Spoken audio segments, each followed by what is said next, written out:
So when it comes to the NHS, it's pretty British. Like, it's called the National Health Service. You know, national, that's us.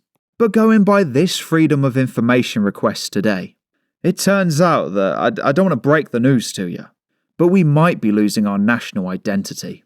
Because you can see this tweet from myself. If you're not following me on Twitter, I would highly recommend to do so. But you got this tweet from me, like, that feels weird to say. And I will show you the actual request in a moment. But you can see that the NHS in Wales, where English is falling, because we've got the most requested translated languages. We've got Arabic with 1,398 requests, as well as Sorani Kurdish.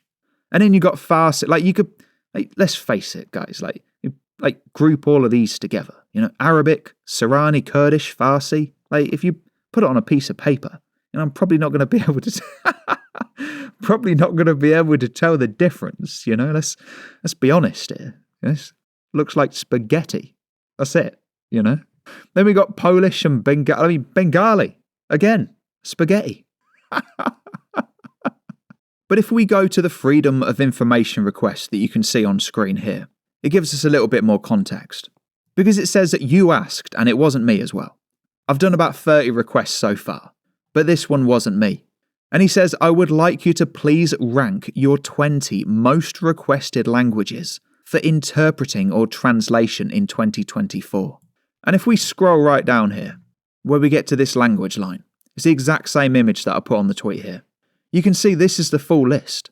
And you just got weird, what's this? Saletti?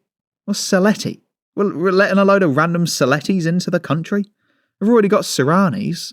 We got Bengali Bob. Now we're letting Saletti Simon in. I can't even keep track. I've never even seen that word before. But it's the 8th most requested language translation. So I've just done a Google, right, and it turns out that it's from India. Kind of makes sense why I've never seen it before. I've never spent time in India. And you're probably not going to be able to convince me to go. I've seen their cutlery. It's their hands. I'm not a fan of that. And, Pashto. What's Pashto? Okay, so it turns out that's Eastern Iranian. So, yeah, apparently we're just letting Iranians in, and they just transform into British people. Isn't that crazy? But I will leave the request on the video, like the link so you can see it for yourself. And it's always worth saying that if you ever did want to make a Freedom of Information request, it is very easy to do so. In fact, I'll put the website right down there at the bottom. Honestly, it only takes about a minute to do. And if you enjoyed seeing information that you have not seen before, I can't stress that to you enough. You haven't seen it before. Is there any more of a reason to subscribe? Everyone out there is just talking about the same thing. Whereas this is brand new information. You must admit, that's a great reason to subscribe. This country has gone crazy.